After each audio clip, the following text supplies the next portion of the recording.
Patas arriba.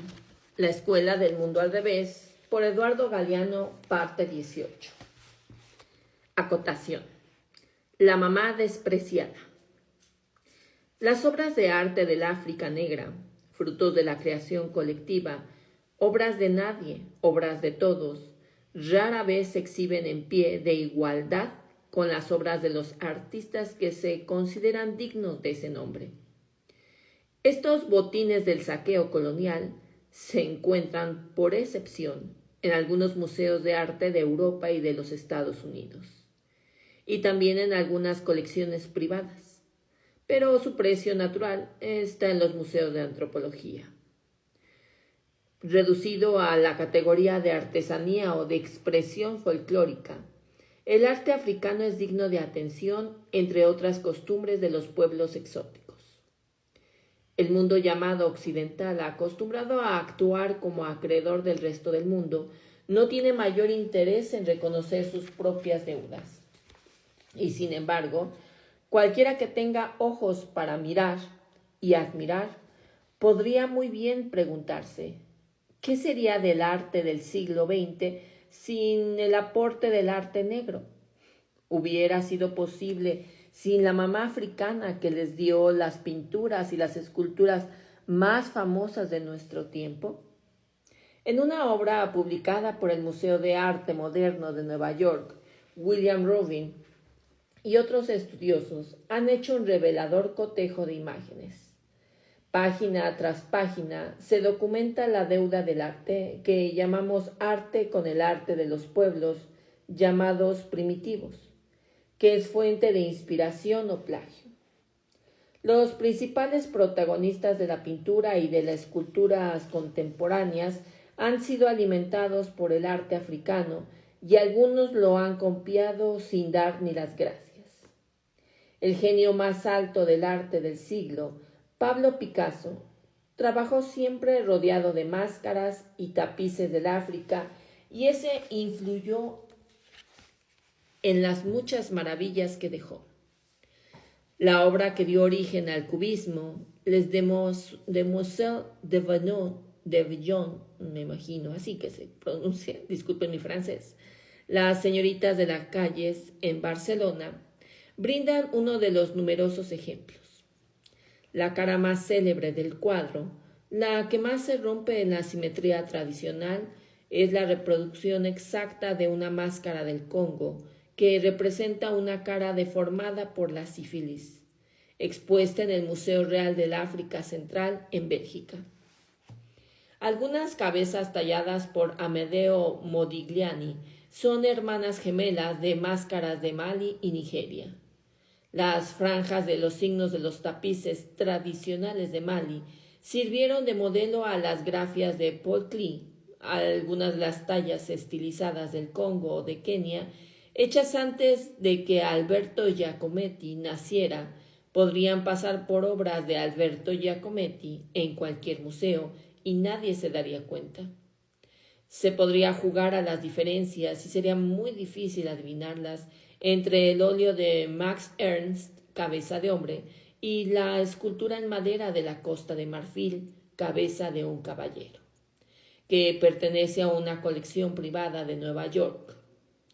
La luz de la luna en una ráfaga de viento de Alexander Calder contiene un rostro que es el clon de una máscara luba del Congo, ubicada en el Museo de Seattle.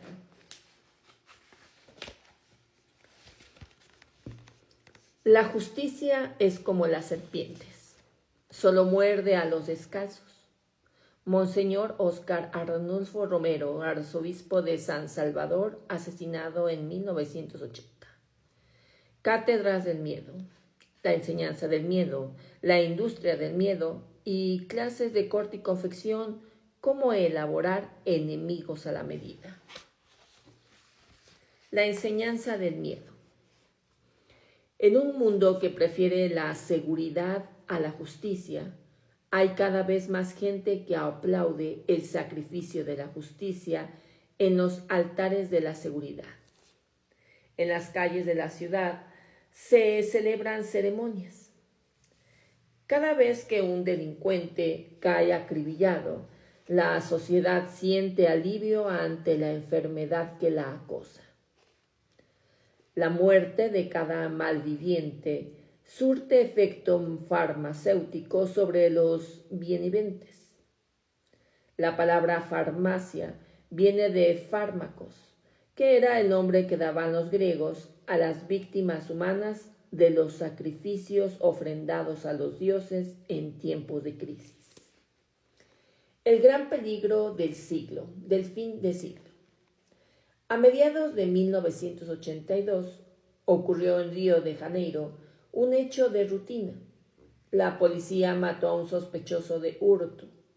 La bala entró por la espalda, como suele ocurrir cuando los agentes de la ley matan en defensa propia, y el asunto fue archivado. En su informe, el jefe explicó que el sospechoso era un verdadero microbio social, que había sido absuelto en este planeta por su muerte.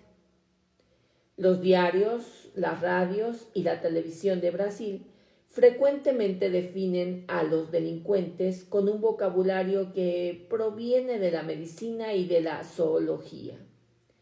Virus, cáncer, infección social, animales, alimañas, insectos, fieras salvajes y también pequeñas fieras, cuando se tratan de niños. Los aludidos son siempre pobres.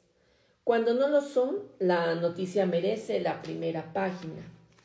Joven que se desvivió robando era de clase media. Título El Diario Folhao de Sao Paulo, en su edición del 25 de octubre de 1995. Sin contar a las numerosas víctimas de los grupos parapoliciales, en 1992, la Policía del Estado de San Pablo mató oficialmente a 4 personas por día, lo que al cabo del año dio un total de 4 veces mayor que todos los desvividos de la dictadura militar que reinó en Brasil durante 15 años. A finales del 95 se otorgó aumento de sueldo a los policías de Río de Janeiro que actuaran con valentía y arrojo. Ese aumento se tradujo de inmediato en otro aumento. Se multiplicó la cantidad de presuntos delincuentes acribillados a tiros.